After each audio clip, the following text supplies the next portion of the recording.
ಅಖಂಡ ಜ್ಯೋತಿಷ್ಯ ವಿಶೇಷ ಕಾರ್ಯಕ್ರಮಕ್ಕೆ ಸ್ವಾಗತ. ನಾನು ದಿವ್ಯಶ್ರೀ ದಾಸ್. ವೀಕ್ಷಕರೇ, ಇವತ್ತಿನ ದಿನದ ವಿಶೇಷತೆ ಏನು, ಜೊತೆಗೆ ಜನ್ಮ ಜಾತಕದಲ್ಲಿ ಗುರು ಗೋಚಾರ ಫಲ ಅಂದ್ರೆ ಏನು, ಜೊತೆಗೆ ಸರಳವಾಗಿ ಇದನ್ನು ಯಾವ ರೀತಿಯಾಗಿ ವಿಶ್ಲೇಷಣೆ ಮಾಡ್ತಾರೆ, ಅನಾನುಕೂಲ ಹಾಗೆ ಅನುಕೂಲ ಏನು, ಜೊತೆಗೆ ಪರಿಹಾರಗಳೇನು ಅಂತ ಹೇಳಿ ಇವತ್ತು ನಾವು ಮಾತನಾಡ್ತಾ ಹೋಗೋಣ. ಈ ಕುರಿತು ತಿಳಿಸಿಕೊಡಲು ಡಾಕ್ಟರ್ ವೈ.ಎಸ್.ಕೆ ಆಚಾರ್ಯ ಗುರುಗಳು, ಖ್ಯಾತ ಜ್ಯೋತಿಷ್ಯರು ಮತ್ತು ಕಾಮಕ್ಯ ಪ್ರತ್ಯಂಗಿರ ಉಪಾಸಕರು ನಮ್ಮ ಕಾರ್ಯಕ್ರಮದಲ್ಲಿದ್ದಾರೆ. ಬನ್ನಿ ಇವರನ್ನ ಕಾರ್ಯಕ್ರಮಕ್ಕೆ ವೆಲ್ಕಮ್ ಮಾಡಿಬಿಡೋಣ. ನಮಸ್ಕಾರ ಗುರುಜಿ, ಕಾರ್ಯಕ್ರಮಕ್ಕೆ ಸ್ವಾಗತ. ನಮಸ್ಕಾರಪ್ಪ. ಓಂ ಅಸ್ಮದ್ಗುರುಭ್ಯೋ ನಮಃ, ಅಸ್ಮತ್ಪರಮಗುರುಭ್ಯೋ ನಮಃ, ಅಸ್ಮತ್ಸರ್ವಗುರುಭ್ಯೋ ನಮಃ. ಹ್ರೀಂ ಭುವನೇಶಿ ಮಹಾಮಾಯೆ ಸೂರ್ಯಮಂಡಲರೂಪಿಣಿ ನಮಾಮಿ ವರದಂ ಶುಭಂ ಕಾಮಾಖ್ಯಾರೂಪಿಣಿ ಶಿವೆ. ಐಂ ಹ್ರೀಂ ಶ್ರೀಂ ಶ್ರೀಮಾತ್ರೇ ಲಲಿತಾಂಬಿಕಾಯೈ ನಮಃ.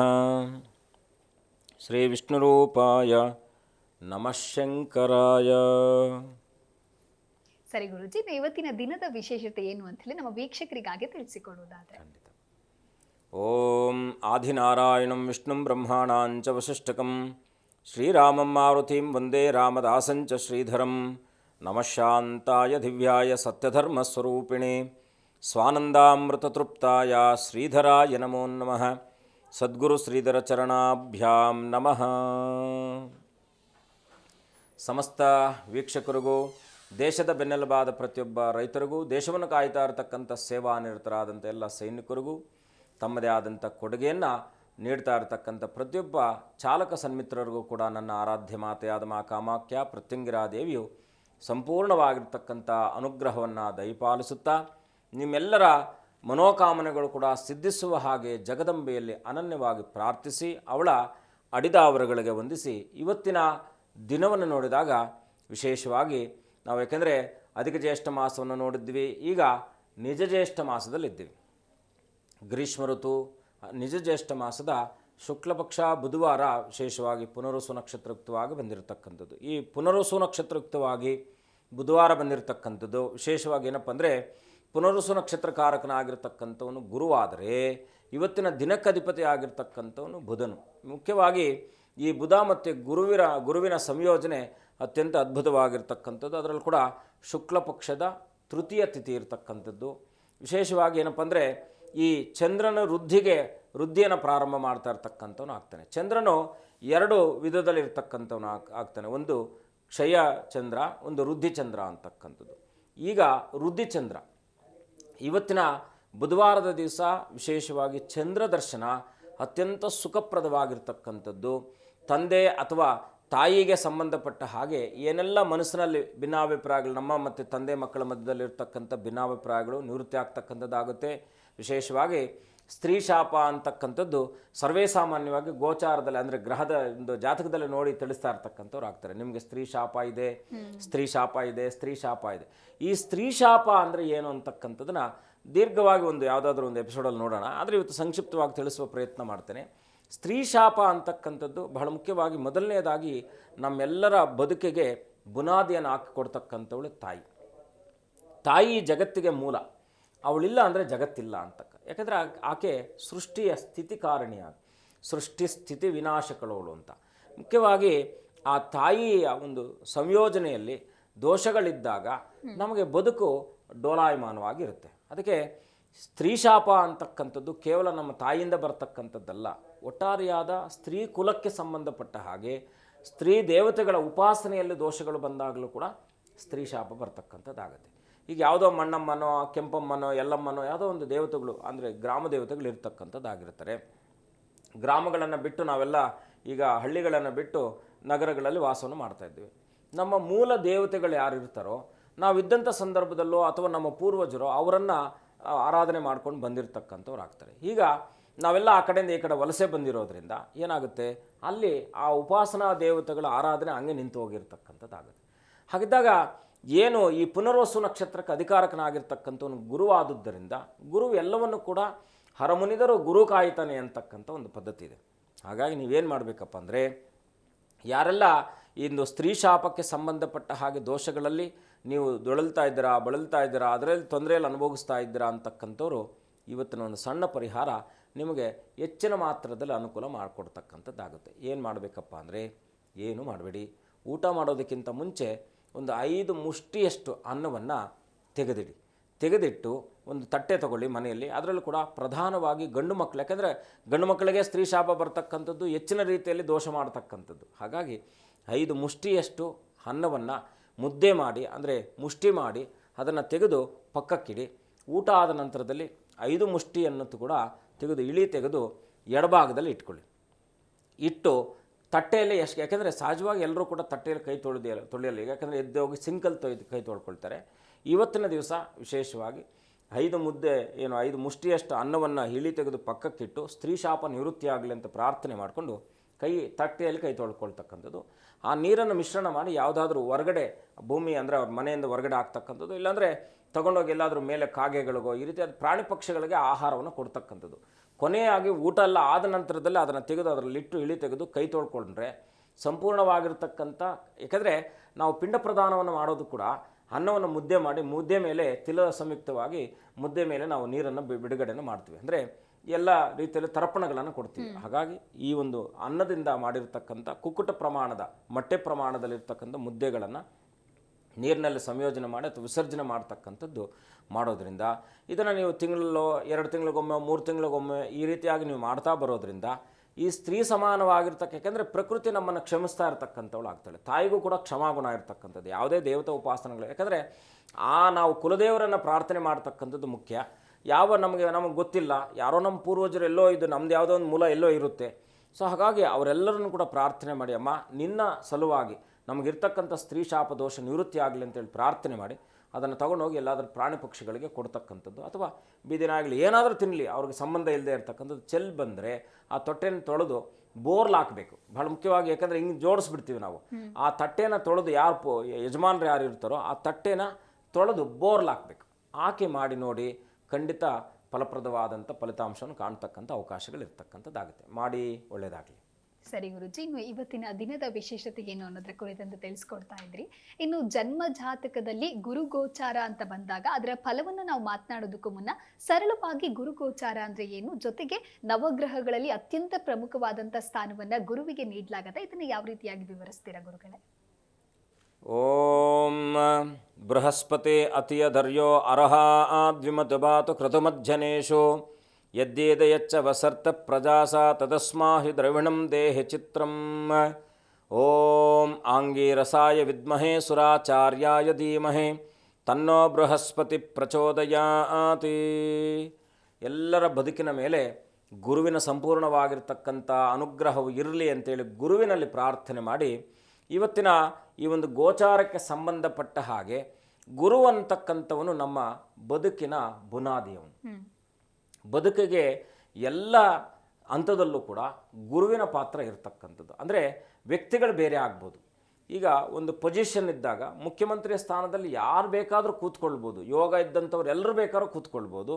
ಕೂತ್ಕೊಂಡಂಥ ವ್ಯಕ್ತಿಗೆ ಮುಖ್ಯಮಂತ್ರಿ ಅಂತ ಕರಿತೀವಿ ಹೊರತು ಮುಖ್ಯಮಂತ್ರಿಯನ್ನು ನಾವು ಕೆಳಗಡೆ ಇಳಿದ ತಕ್ಷಣ ಮಾಜಿ ಅಂತ ಕರಿತೀವಿ. ಹಾಗೆ ಆ ಒಂದು ಸುಭದ್ರವಾದ ಒಂದು ಅತಿ ಉತ್ಕೃಷ್ಟವಾದಂಥ ಒಂದು ಸ್ಥಾನಮಾನವನ್ನು ನವಗ್ರಹಗಳಲ್ಲಿ ಗುರುವಿಗೆ ಯಾಕಪ್ಪ ಕೊಟ್ಟಿದ್ದೀವಿ ಅಂದರೆ, ಅಜ್ಞಾನ ತಿಮಿರಾಂಧಸ್ಯ ಜ್ಞಾನಾನಂದ ಶಲಾಕಯ ಚಕ್ಷುರ್ಮಿಹಿತಂ ವೇನ ತಸ್ಮೈ ಶ್ರೀ ಗುರುವೇ ನಮಃ ಅಂತೇಳಿ. ಗುರು ಅಂತಕ್ಕಂಥನು ದೇವಾನಾಂಚ ಋಷೀನಾಂಚ ಗುರುಂ ಕಾಂಚನ ಸನ್ನಿಭಂ ಬುದ್ಧಿಭೂತಂ ತ್ರಿಲೋಕೇಶಂ ತಂ ನಮಾಮಿ ಬೃಹಸ್ಪತಿ.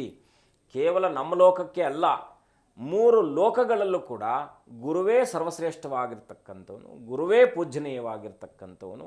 ಗುರುವಿನ ಒಂದು ಪಾತ್ರ ಎಲ್ಲರ ದೇವತೆಗಳ ಮೇಲೆ, ಎಲ್ಲ ಋಷಿಗಳ ಮೇಲೆ, ಎಲ್ಲ ಜನರ ಮೇಲೆ, ಎಲ್ಲರ ಮೇಲೆ ಇರತಕ್ಕಂಥದ್ದು ಗುರುವಿನ ಪಾತ್ರ.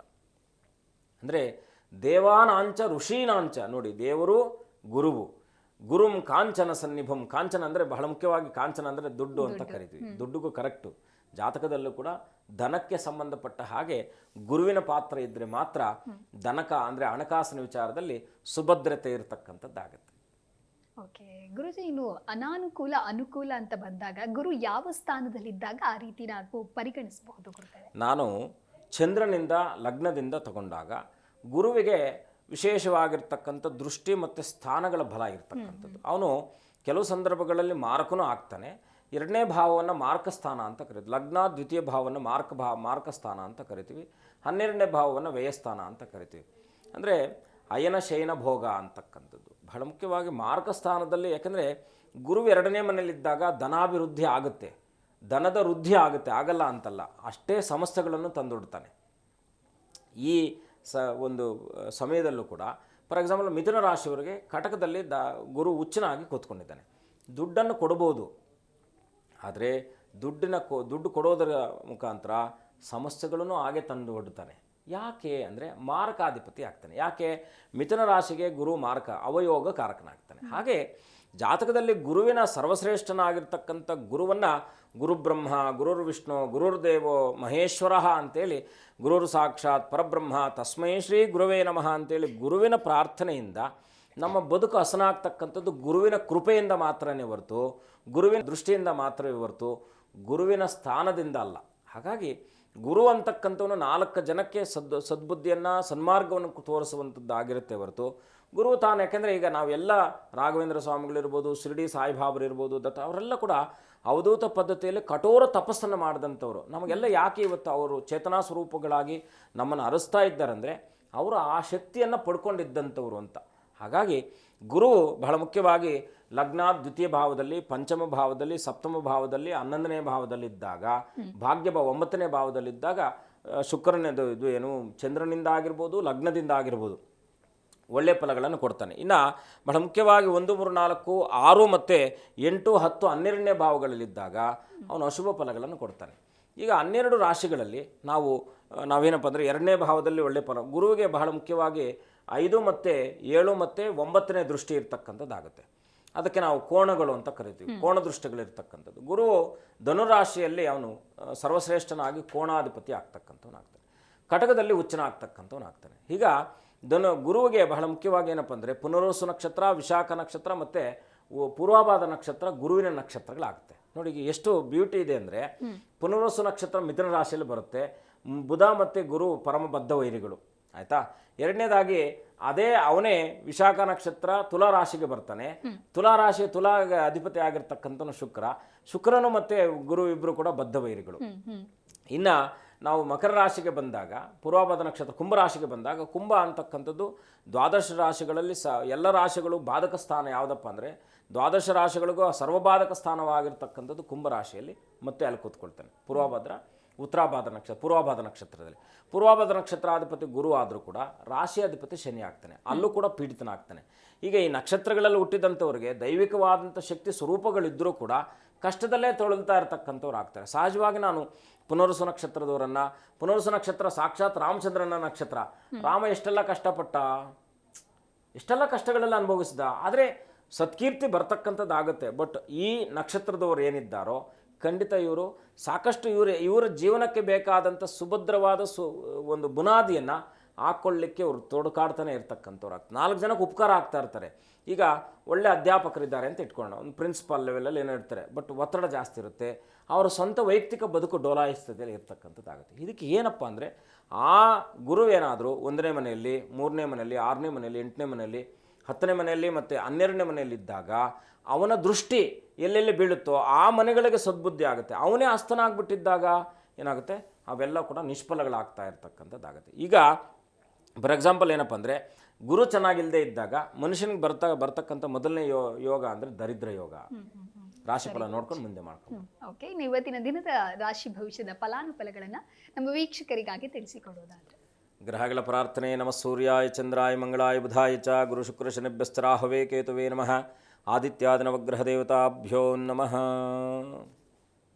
ಮೊದಲನೇದಾಗಿ ಮೇಷರಾಶಿಯ ಫಲವನ್ನು ನೋಡಿದಾಗ ಇವತ್ತು ಭೂ ವಿವಾದಾದಿಗಳಲ್ಲಿ ಸ್ವಲ್ಪ ಅಡಚಣೆಗಳಾಗ್ತಕ್ಕಂಥದ್ದಾಗಿರುತ್ತೆ. ರಾಜಕೀಯ ವ್ಯಕ್ತಿಗಳಿಗೆ ಒತ್ತಡ ಇರತಕ್ಕಂಥದ್ದು, ಸ್ನೇಹಿತರೊಟ್ಟಿಗೆ ಮನಸ್ತಾಪಗಳು ಬರ್ತಕ್ಕಂಥದ್ದಾಗಿರುತ್ತೆ. ಸ್ವಲ್ಪ ಯತ್ನ ಕಾರ್ಯಾದಿಗಳಲ್ಲಿ ವಿಳಂಬ ಆಗ್ತಕ್ಕಂಥದ್ದಾಗಿರುತ್ತೆ. ಮೇಷರಾಶಿಯವರು ಇವತ್ತಿನ ದಿವಸ ಇನ್ನಷ್ಟು ಸನ್ಮಂಗಳವನ್ನು ಕಾಣಬೇಕು, ಎಲ್ಲ ರೀತಿಯಲ್ಲೂ ಕೂಡ ಮಂಗಳಮಯವಾದಂಥ ಫಲವನ್ನು ಕಾಣಬೇಕಾದರೆ ವಿಶೇಷವಾಗಿ ಇವತ್ತಿನ ದಿವಸ ಗುರುಗಳ ದರ್ಶನ ಮಾಡಿಕೊಳ್ಳಿ. ಅದರಲ್ಲೂ ಕೂಡ ವಿಶೇಷವಾಗಿ ಇವತ್ತಿನ ದಿವಸ ಮೇಧಾ ದಕ್ಷಿಣಾಮೂರ್ತಿಯ ಪ್ರಾರ್ಥನೆ ದರ್ಶನ ಮಂಗಳಮಯವಾಗ್ತಕ್ಕಂಥದ್ದಾಗುತ್ತೆ. ಮುಂದಿನ ರಾಶಿ ವೃಷಭ ರಾಶಿ. ಸ್ವಲ್ಪ ಖರ್ಚಿನ ಮೇಲೆ ಹಿಡಿತವಿರಲಿ, ವಿಶ್ವಾಸಗಳಿಂದ ದ್ರೋಹ ಆಗ್ತಕ್ಕಂಥದ್ದಾಗಿರುತ್ತೆ. ವಾಹನ ಚಾಲನೆಯಲ್ಲೂ ಕೂಡ ಸ್ವಲ್ಪ ಏನಾದರೂ ಕೂಡ ಅನಾನುಕೂಲಗಳಾಗ್ತಕ್ಕಂಥದ್ದಾಗಿರುತ್ತೆ, ಸ್ವಲ್ಪ ಎಚ್ಚರವಹಿಸಿ. ಯಾಕಂದರೆ ಪರಸ್ಥಳ ವಾಸ, ನಿಮಗೆ ಗೊತ್ತಿಲ್ಲದೆ ಇರತಕ್ಕಂಥ ಸ್ಥಳಗಳಿಗೆ ಹೋಗಬೇಕಾದದ್ದು, ಯಾರೋ ಮೇಲಧಿಕಾರಿಗಳು ಸೂಚನೆ ಮಾಡ್ತಾರೆ ನೀವು ಈ ರೀತಿಯಾಗಿ ಸ್ಥಳಕ್ಕೆ ಹೋಗಿ ಬನ್ನಿ ಅಂತೇಳಿ, ಅವರ ಆಜ್ಞೆ ಮೀರಿದ ಹಾಗೆ ಹೋಗ್ತಕ್ಕಂಥದ್ದು, ಈ ರೀತಿಯಾದಂಥ ಸ್ವಲ್ಪ ಸಣ್ಣ ಪುಟ್ಟದಾದ ಮನಸ್ಸಿನ ಮೇಲೆ ಒತ್ತಡ ಬೀರ್ತಕ್ಕಂಥದ್ದಾಗಿರುತ್ತೆ. ವೃಷಭ ರಾಶಿಯವರು ಇವತ್ತಿನ ದಿವಸ ಎಲ್ಲವನ್ನು ಕೂಡ ಸಮಾಧಾನದಿಂದ ಸಾವಧಾನ ಚಿತ್ತವಾಗಿ ಎಲ್ಲವನ್ನು ಕೂಡ ಪರಿವರ್ತಿಸುವಂತಹ ಶಕ್ತಿ ಇರತಕ್ಕಂಥದ್ದಾಗಿದೆ. ಹಾಗಾಗಿ ವಿಶೇಷವಾಗಿ ಇವತ್ತಿನ ದಿವಸ ಲಕ್ಷ್ಮೀ ವೆಂಕಟರಮಣನ ದರ್ಶನ, ರಾಮಚಂದ್ರನ ಪ್ರಾರ್ಥನೆ, ರಾಮಚಂದ್ರನ ದರ್ಶನ ಮಂಗಳಮಯವಾಗ್ತಕ್ಕಂಥದ್ದಾಗಿರುತ್ತೆ. ಮುಂದಿನ ರಾಶಿ ಮಿಥುನ ರಾಶಿ.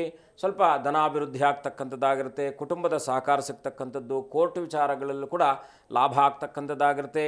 ಹಿನ್ನಡೆ ಇದ್ದಂಥ ಕಾರ್ಯಾದಿಗಳು ಮುನ್ನಡೆಗೆ ಬರ್ತಕ್ಕಂಥದ್ದಾಗಿರುತ್ತೆ. ಎಲ್ಲೋ ಒಂದು ಫೈಲ್ ನಿಂತೋಗಿರುತ್ತೆ ಸರ್ಕಾರದಲ್ಲಿ, ಇವತ್ತು ಆ ಫೈಲ್ಗೆ ಮತ್ತೆ ಚಾಲನೆ ದೊರೆಯುವಂಥದ್ದು, ಅಥವಾ ಕೆಲಸಗಳಲ್ಲಿ ಚಾಲನೆ ಕೊಡ್ತಕ್ಕಂಥದ್ದು, ಗೃಹ ನಿರ್ಮಾಣ ಕಾರ್ಯಾದಿಗಳಲ್ಲಿ ಚಾಲನೆ ಕೊಡ್ತಕ್ಕಂಥದ್ದು, ಹಾಗೆ ನಿಮ್ಮ ಹೊಸ ಆ ಒಂದು ನಿಂತು ಹೋದ ಕೆಲಸ ಕಾರ್ಯಾದಿಗಳಿಗೆ ಚಾಲನೆ ಕೊಡ್ತಕ್ಕಂಥ ಸುಯೋಗಿರ್ತಕ್ಕಂಥದ್ದು. ಇವತ್ತಿನ ದಿವಸ ಮಿಥುನ ರಾಶಿಯವರು ಅನನ್ಯವಾಗಿ ರಾಮಚಂದ್ರನ ದರ್ಶನ, ಆಂಜನೇಯನ ಪ್ರಾರ್ಥನೆ ಮಂಗಳಮಯವಾಗ್ತಕ್ಕಂಥದ್ದಾಗಿರುತ್ತೆ. ಮುಂದಿನ ರಾಶಿ ಇವತ್ತಿನ ಒಂದು ಕಟಕ ರಾಶಿಯಲ್ಲಿ ಸ್ವಲ್ಪ ಚೋರ ಭೀತಿ ಅಂತಕ್ಕಂಥದ್ದಿದೆ, ಸ್ವಲ್ಪ ಎಚ್ಚರ ವಹಿಸಿ. ಚಾಲನೆಯಲ್ಲಿರ್ಬೋದು, ಹಣಕಾಸಿನ ವಿಚಾರದಲ್ಲಿರ್ಬೋದು, ಒಡವೆ ವಸ್ತ್ರಾದಿಗಳು ಕೂಡ ಏನಾದರೂ ಕಳುವಾಗಬಹುದಾಗಿರ್ತಕ್ಕಂಥದ್ದು, ಆದಾಗಿ ಸ್ವಲ್ಪ ಧನಹಾನಿ ಆಗ್ತಕ್ಕಂಥದ್ದಾಗಿರುತ್ತೆ. ಸ್ವಲ್ಪ ಜಾಡ್ಯತೆ ನಿಮ್ಮನ್ನು ಹೆಚ್ಚಿನ ರೀತಿಯಲ್ಲಿ ಬಾಧಿಸಬಹುದಾಗಿರ್ತಕ್ಕಂಥದ್ದು. ವಿಶೇಷವಾಗಿ ಇವತ್ತಿನ ದಿವಸ ಕುಟುಂಬದವರ ಸಹಕಾರ ಸಿಕ್ಕಿ ಇನ್ನಷ್ಟು ಮಂಗಳವನ್ನು ಕಾಣುವ ಸಲುವಾಗಿ ವಿಶೇಷವಾಗಿ ರಾಶಿಯಲ್ಲೇ ಗುರುವಿದ್ದಾನೆ, ಗುರುವಿನ ಪ್ರಾರ್ಥನೆ, ಸೂರ್ಯನಾರಾಯಣನ ಪ್ರಾರ್ಥನೆ ಮಂಗಳಮಯವಾಗ್ತಕ್ಕಂಥದ್ದಾಗುತ್ತೆ. ಮುಂದಿನ ರಾಶಿ ಸಿಂಹರಾಶಿ. ಸ್ವಲ್ಪ ಸಿಂಹರಾಶಿಯಲ್ಲಿ ಇವತ್ತಿನ ದಿವಸ ಲಾಭಪ್ರದವಾದ ಕಾರ್ಯಾದಿಗಳಲ್ಲಿ ನಿಮ್ಮ ದುರ್ಬಲ ಮನಸ್ಥಿತಿಯಿಂದ ಅದರಿಂದ ಏನಾದರೂ ವಂಚಿತರಾಗ್ತಕ್ಕಂಥವ್ರು ಆಗ್ತೀರಾ. ಹಾಗಾಗಿ ಸದೃಢವಾದಂಥ ಮನಸ್ಥಿತಿಯನ್ನು ಬೆಳೆಸ್ಕೊಳ್ಳಿ. ಒತ್ತಡದಿಂದ ಮುಕ್ತಿಯನ್ನು ಕಾಣುವ ಸಲುವಾಗಿ ವಿಶೇಷವಾಗಿ ಇವತ್ತಿನ ದಿವಸ ಗುರು ನಾರಾಯಣರ ದರ್ಶನ, ನಾರಾಯಣನ ಪ್ರಾರ್ಥನೆ ಮಂಗಳಮಯವಾಗ್ತಕ್ಕಂಥದ್ದು. ಕೃಷಿಯಲ್ಲಿ ಇವತ್ತಿನ ದಿವಸ ಲಾಭ ಆಗ್ತಕ್ಕಂಥದ್ದಾಗಿರುತ್ತೆ. ವಿಶೇಷವಾಗಿ ಸಿಂಹರಾಶಿಯವರು ಇವತ್ತಿನ ದಿವಸ ಲಕ್ಷ್ಮೀನಾರಾಯಣರ ದರ್ಶನ, ಲಕ್ಷ್ಮೀನಾರಾಯಣರ ಪ್ರಾರ್ಥನೆ ಮಂಗಳಮಯವಾಗ್ತಕ್ಕಂಥದ್ದಾಗಿರುತ್ತೆ. ಮುಂದಿನ ರಾಶಿ ಕನ್ಯಾ ರಾಶಿ. ಅಪವಾದಗಳು ನಿಮ್ಮನ್ನು ಇವತ್ತಿನ ದಿವಸ ಆರಿಸ್ಕೊಂಡು ಬರ್ತಾ ಇರತಕ್ಕಂಥದ್ದಾಗಿರುತ್ತೆ. ವೃತ್ತಿರಂಗದಲ್ಲಿರ್ಬೋದು ಅಥವಾ ವ್ಯವಹಾರಿಕ ವಿಚಾರದಲ್ಲೂ ಕೂಡ ಅಪವಾದಗಳಾಗ್ತಕ್ಕಂಥದ್ದಾಗಿರುತ್ತೆ. ನೀವು ಮಾಡದೇ ಇರತಕ್ಕಂಥ ತಪ್ಪು ನಿಮ್ಮ ಮೇಲೆ ಬರಬಹುದಾಗಿರ್ತಕ್ಕಂಥದ್ದು, ಬರಹಗಾರರಿಗೆ ಲಾಭ ಆಗ್ತಕ್ಕಂಥದ್ದಾಗಿರುತ್ತೆ. ಸ್ವಲ್ಪ ಇವತ್ತಿನ ದಿವಸ ಬಲಿಷ್ಠರು ನಿಮ್ಮ ಮೇಲೆ ದಾಳಿ ಮಾಡ್ತಕ್ಕಂಥದ್ದಾಗಿರುತ್ತೆ. ಸ್ವಲ್ಪ ಸಮಾಧಾನದಿಂದ ಎಲ್ಲವನ್ನು ಎದುರಿಸುವಂತಹ ಒಂದು ಮನಸ್ಥಿತಿಯನ್ನು ಬೆಳೆಸ್ಕೊಳ್ಳಿ ಸದೃಢವಾಗಿ. ಇವತ್ತಿನ ದಿವಸ ಇನ್ನಷ್ಟು ಮಂಗಳವನ್ನು ಕಾಣುವ ಸಲುವಾಗಿ ಕನ್ಯಾ ರಾಶಿಯವರು ವಿಶೇಷವಾಗಿ ಕುಲದೇವರ ಪ್ರಾರ್ಥನೆ ಮಾಡಿ, ಮನೆಯಲ್ಲಿ ಒಂದು ಸಣ್ಣದಾಗಿರ್ತಕ್ಕಂಥ ತುಪ್ಪದ ದೀಪವನ್ನು ಹಚ್ಚಿಟ್ಟು ಅನನ್ಯವಾಗಿ ಪ್ರಾರ್ಥನೆ ಮಾಡಿ ಮಂಗಳವಾಗ್ತಕ್ಕಂಥದ್ದಾಗಿರುತ್ತೆ. ಇನ್ನು ಮುಂದಿನ ರಾಶಿ ತುಲಾರಾಶಿ. ಧಾರ್ಮಿಕ ಕ್ಷೇತ್ರಗಳಿಗೆ ತೆರಳುವಂತಹ ಸುಯೋಗ, ವೃತ್ತಿರಂಗದಲ್ಲೂ ಕೂಡ ಹಿರಿಯ ಅಧಿಕಾರಿಗಳ ಸಹಕಾರ ಸಿಗ್ತಕ್ಕಂಥದ್ದು, ಸರ್ಕಾರದಿಂದ ಮಂಗಳಮಯವಾಗಿರ್ತಕ್ಕಂಥದ್ದು, ಗುರುಗಳ ಅನುಗ್ರಹ ಸಿಗ್ತಕ್ಕಂಥದ್ದು. ವಿಶೇಷವಾಗಿ ತುಲಾರಾಶಿಯವರು ಎಲ್ಲ ರೀತಿಯಲ್ಲೂ ಕೂಡ ಸನ್ಮಂಗಲವನ್ನು ನೋಡುವ ಸಲುವಾಗಿ ವಿಶೇಷವಾಗಿ ಸುಬ್ರಹ್ಮಣ್ಯನ ಪ್ರಾರ್ಥನೆ, ಗುರುವಿನ ಪ್ರಾರ್ಥನೆ, ಓಂ ಶರವಣ ಭವಾಯ ನಮಃ ಅಂತಕ್ಕಂಥ ಮಂತ್ರೋಚ್ಚಾರ ಮಂಗಳಮಯವಾಗ್ತಕ್ಕಂಥದ್ದಾಗಿರುತ್ತೆ. ಮುಂದಿನ ರಾಶಿ ವೃಶ್ಚಿಕ ರಾಶಿ. ಕುಲದೇವರ ಕುಲಗುರುಗಳ ದರ್ಶನ ಮಾಡ್ತಕ್ಕಂಥ ಒಂದು ಸುಯೋಗ ಇರ್ತಕ್ಕಂಥದ್ದು, ಹೊಸ ಜನರ ಪರಿಚಯವಾಗ್ತಕ್ಕಂಥದ್ದಾಗಿರುತ್ತೆ. ಮಕ್ಕಳ ಸಹಕಾರ ಸಿಗ್ತಕ್ಕಂಥದ್ದು, ವಿದ್ಯಾಭ್ಯಾಸದಲ್ಲೂ ಕೂಡ ಮಂಗಳಕರವಾಗಿರ್ತಕ್ಕಂಥ ವಾತಾವರಣ ಇರತಕ್ಕಂಥದ್ದಾಗಿರುತ್ತೆ. ಇವತ್ತಿನ ದಿವಸ ವೃಶ್ಚಿಕ ರಾಶಿಯವರು ಇನ್ನಷ್ಟು ಮಂಗಳವನ್ನು ಕಾಣುವ ಸಲುವಾಗಿ ತಾಯಿ ದುರ್ಗೆಯ ಪ್ರಾರ್ಥನೆ, ದುರ್ಗಾಂಬೆಯ ದರ್ಶನ, ಚಾಮುಂಡೇಶ್ವರಿಯ ಪ್ರಾರ್ಥನೆ ಮಂಗಳಮಯವಾಗ್ತಕ್ಕಂಥದ್ದಾಗಿರುತ್ತೆ. ಮುಂದಿನ ರಾಶಿ ಧನುರಾಶಿ. ಗೃಹ ಉಪಕರಣಾದಿಗಳನ್ನು ಖರೀದಿಸುವಂತಹ ಸುಯೋಗ, ತಾಯಿಯ ಸಹಕಾರ ಸಿಗ್ತಕ್ಕಂಥದ್ದು, ಬಂಧುಗಳ ಸಹಕಾರ ಸಿಗ್ತಕ್ಕಂಥದ್ದಾಗಿರುತ್ತೆ. ಸ್ವಲ್ಪ ಹೊಟ್ಟೆ ಸಂಬಂಧಿತ ತೊಂದರೆ ನಿಮ್ಮನ್ನು ಇವತ್ತಿನ ದಿವಸ ಬಾಧಿಸಬಹುದಾಗಿರ್ತಕ್ಕಂಥದ್ದಾಗಿರುತ್ತೆ. ಪತ್ನಿಯ ಸಹಕಾರ ಸಿಗ್ತಕ್ಕಂಥದ್ದು, ಎಲ್ಲ ರೀತಿಯಲ್ಲೂ ಕೂಡ ಸನ್ಮಂಗಳವನ್ನು ಕಾಣುವ ಸಲುವಾಗಿ ಇವತ್ತಿನ ದಿವಸ ವಿಶೇಷವಾಗಿ ಸಾಂಬಶಿವನ ದರ್ಶನ, ಸಾಂಬಶಿವನ ಪ್ರಾರ್ಥನೆ ಧನುರಾಶಿಯವರಿಗೆ ಮಂಗಳಮಯವಾಗ್ತಕ್ಕಂಥದ್ದಾಗುತ್ತೆ. ಮುಂದಿನ ರಾಶಿ ಮಕರ ರಾಶಿ. ಬಂಧುಗಳೊಟ್ಟಿಗೆ ಮನಸ್ತಾಪಗಳು ಬರ್ತಕ್ಕಂಥದ್ದಾಗಿರುತ್ತೆ, ಸಜ್ಜನರೊಟ್ಟಿಗೆ ಮನಸ್ತಾಪಗಳು ಬರ್ತಕ್ಕಂಥದ್ದು. ಸ್ವಲ್ಪ ಇವತ್ತಿನ ದಿವಸ ಮಾತಿನ ಮೇಲೆ ಹಿಡಿತ ಇಟ್ಕೊಳ್ಳಿ. ಹಿರಿಯ ಅಧಿಕಾರಿಗಳು ಸಹಕಾರ ಸಿಗ್ತಕ್ಕಂಥದ್ದು, ಅಧಿಕಾರಿಗಳ ಆಶ್ರಯದಲ್ಲಿ ಇವತ್ತಿನ ದಿವಸ ನಿಮ್ಮ ಕೆಲಸ ಕಾರ್ಯಗಳು ಒಂದು ಸುಗಮ ರೀತಿಯಲ್ಲಿ ನಡೆಯುವಂಥದ್ದಾಗಿರುತ್ತೆ. ಯಾಕಂದರೆ ಏನೋ ಒಂದು ಹುನ್ನಾರಗಳು ನಿಮಗೆ ನಡೀತಕ್ಕಂಥದ್ದಾಗಿರುತ್ತೆ, ಸ್ವಲ್ಪ ಎಚ್ಚರವಾಗಿರಿ. ಮಕರ ರಾಶಿಯವರು ಇವತ್ತಿನ ದಿವಸ ವಿಶೇಷವಾಗಿ ಎಲ್ಲ ರೀತಿಯಲ್ಲೂ ಕೂಡ ಸನ್ಮಂಗಲವನ್ನು ಕಾಣುವ ಸಲುವಾಗಿ ಸನ್ಮಂಗಲ ಪ್ರದಾತನಾಗಿರ್ತಕ್ಕಂಥ ಆಂಜನೇಯನ ದರ್ಶನ, ರಾಮಚಂದ್ರನ ಪ್ರಾರ್ಥನೆ ಮಂಗಳಮಯವಾಗ್ತಕ್ಕಂಥದ್ದಾಗಿರುತ್ತೆ. ಮುಂದಿನ ರಾಶಿ ಕುಂಭರಾಶಿ ಸ್ವಲ್ಪ ಇವತ್ತಿನ ದಿವಸ ನಿಮ್ಮ ಕೆಲಸ ಕಾರ್ಯಾದಿಗಳಲ್ಲಿ ಹಿನ್ನಡೆ ಆಗ್ತಕ್ಕಂಥದ್ದಾಗಿರುತ್ತೆ. ಆರೋಗ್ಯದ ಬಗ್ಗೆ ಕೂಡ, ಯಾಕಂದರೆ ಯಾವುದೋ ರೋಗ ಇದ್ದಂತಹ ಒಂದು ವ್ಯಾಧಿ ಉಲ್ಬಣಗೊಳ್ತಕ್ಕಂಥ ಸಂಭವ ಇರತಕ್ಕಂಥದ್ದು. ಜನಪ್ರತಿನಿಧಿಗಳಿಗೆ ಇವತ್ತಿನ ದಿವಸ ಸ್ವಲ್ಪ ಒತ್ತಡ ಇರತಕ್ಕಂಥದ್ದಾಗಿರುತ್ತೆ. ಸ್ವಲ್ಪ ಪರಿಚಯಸ್ಥರಿಂದಲೂ ಕೂಡ ಮೋಸ ಹೋಗುವಂಥದ್ದು, ಸ್ವಲ್ಪ ಎಚ್ಚರ ವಹಿಸಿ. ಹಣಕಾಸಿನ ವಿಚಾರದಲ್ಲಿ, ವ್ಯವಹಾರಿಕ ವಿಚಾರದಲ್ಲಿ ನೀವು ಸ್ಫುಟತ್ವವನ್ನು ಕಂಡುಕೊಂಡಿದ್ದಾದರೆ ಕುಂಭರಾಶಿಯವರಿಗೆ ಮಂಗಳಮಯವಾಗ್ತಕ್ಕಂಥದ್ದಾಗುತ್ತೆ. ಇಂದಿನ ದಿವಸ ವಿಶೇಷವಾಗಿ ಕುಂಭರಾಶಿಯವರು ಕುಲದೇವರ ಪ್ರಾರ್ಥನೆ ಮಾಡಿಕೊಳ್ಳಿ. ಲಕ್ಷ್ಮೀ ವೆಂಕಟರಮಣನ ದರ್ಶನ ಮಂಗಳಮಯವಾಗ್ತಕ್ಕಂಥದ್ದಾಗಿರುತ್ತೆ. ಮುಂದಿನ ರಾಶಿ ಮೀನರಾಶಿ. ಮೀನರಾಶಿ ಇವತ್ತಿನ ದಿವಸ ಸಹೋದ್ಯೋಗಗಳೊಟ್ಟಿಗೆ ಸ್ವಲ್ಪ ಕಲಹಗಳಾಗ್ತಕ್ಕಂಥದ್ದಾಗಿರುತ್ತೆ. ಅಣ್ಣ ತಮ್ಮಂದಿರ ಸಹಕಾರ ಸಿಗ್ತಕ್ಕಂಥದ್ದು, ಸಂಪತ್ತಿನಲ್ಲಿ ವೃದ್ಧಿ ಆಗ್ತಕ್ಕಂಥದ್ದಾಗಿರುತ್ತೆ. ವೈವಾಹಿಕ ಜೀವನವು ಕೂಡ ಸುಖಪ್ರದವಾಗಿರ್ತಕ್ಕಂಥದ್ದು. ಮೀನರಾಶಿಯವರು ಇವತ್ತಿನ ದಿವಸ ಸ್ವಲ್ಪ ಸನ್ಮಂಗಳಕರವಾಗಿರ್ತಕ್ಕಂಥ ಫಲಗಳನ್ನು, ನಿಮ್ಮ ಮನಸ್ಸಿನ ಸಂಕಲ್ಪವನ್ನು ನೆರವೇರಿಸುವಂತಹ ಸಲುವಾಗಿ ವಿಶೇಷವಾಗಿ ನಂಜುಂಡೇಶ್ವರನ ದರ್ಶನ, ತಾಯಿ ಅನ್ನಪೂರ್ಣೇಶ್ವರಿಯ ಪ್ರಾರ್ಥನೆ ಮಂಗಳಮಯವಾಗ್ತಕ್ಕಂಥದ್ದಾಗುತ್ತೆ. ಸರಿ ಗುರೂಜಿ, ಇನ್ನು ಗುರುಗ್ರಹ ಒಂದು ರಾಶಿಯಿಂದ ಇನ್ನೊಂದು ರಾಶಿಗೆ ಬಂದಾಗ ಮನುಷ್ಯನ ಜೀವನದ ಮೇಲೆ ಆಗುವಂತಹ ಬದಲಾವಣೆಗಳು ಅಥವಾ ಪರಿಣಾಮಗಳು ಏನು ಅನ್ನೋದನ್ನು ಹೇಳೋದಾದ್ರೆ ಗುರುಗಳೇ. ಮನುಷ್ಯ ಮೊದಲನೇದಾಗಿ ಬೊಜ್ಜು ಬರುತ್ತೆ ಗೊತ್ತಲ್ವಾ, ಬೊಜ್ಜುಗೂ ಕಾರಕ ಗುರುನೇ.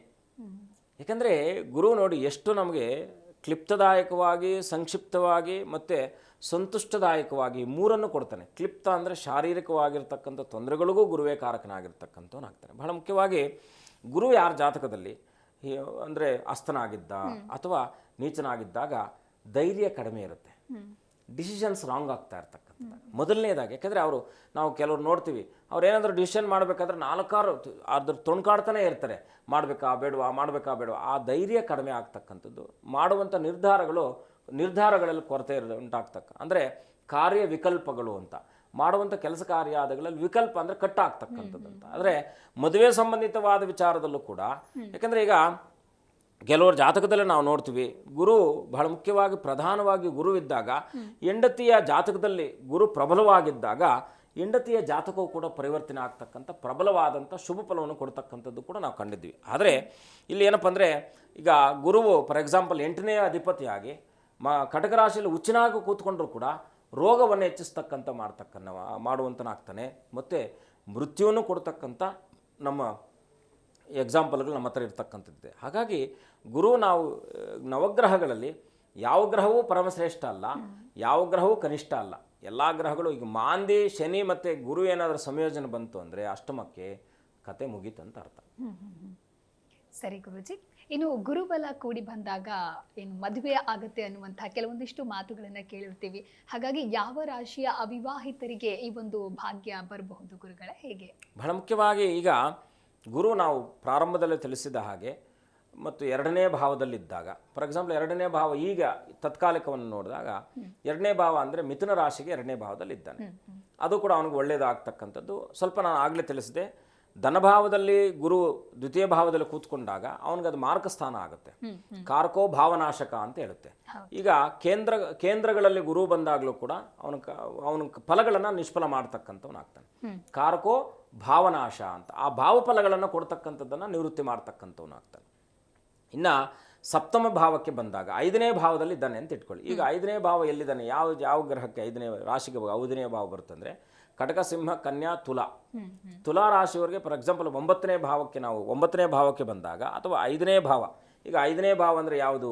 ನಾವು ಮುಖ್ಯವಾಗಿ ಮೀನ, ಮೇಷ, ವೃಷಭ, ಮಿಥುನ, ಕಟಕ ಅಂತಕ್ಕಂಥದ್ದು. ಈ ಮೀನ ರಾಶಿಯವರಿಗೆ 9ನೇ ದೃಷ್ಟಿಯಿಂದ ತನ್ನ ರಾಶಿಯನ್ನು ನೋಡ್ತಕ್ಕಂಥವನಾಗ್ತಾನೆ. ಅವ್ರಿಗೂ ಕೂಡ ಸನ್ಮಂಗಳ ಆಗ್ತಕ್ಕಂಥದ್ದು.